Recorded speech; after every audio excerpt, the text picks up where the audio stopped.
Good evening, everyone. I'm Jan Elkins, Community Projects Director for KTBS 3 and KPXJ CW21.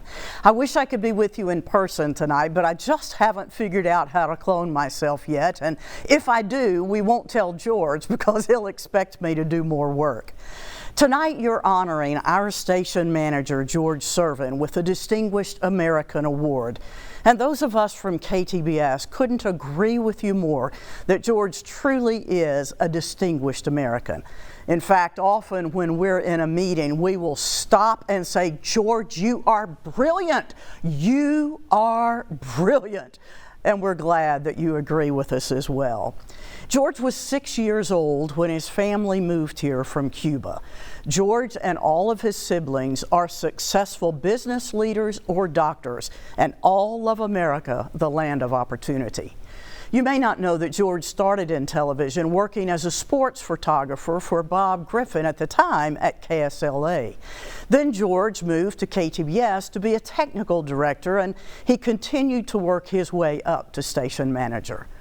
At KTBS, George started Friday Football Fever as a way to showcase high school football in our area.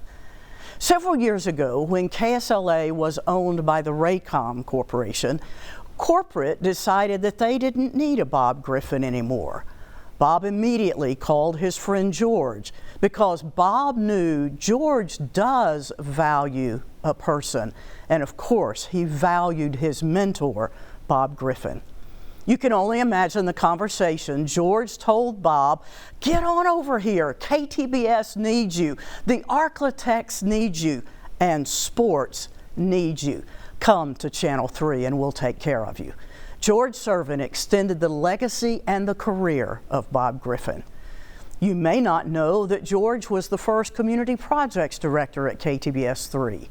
He started the KTBS 3 St. Jude Dream Home. He started our July 4th event, what we call Freedom Fest Series, celebrating God and country. He took it from one day to a 7-week series. I often tell him that his dreams turn into nightmares for us, but he is a visionary and a great leader. He also started our Spirit of Christmas half-hour specials, giving back to this community. From now on, George will be known as a Distinguished American Award recipient. But for me, I will always call him my boss, and even more importantly, my friend. Ladies and gentlemen, your Distinguished American Award winner, Mr. George Sirven.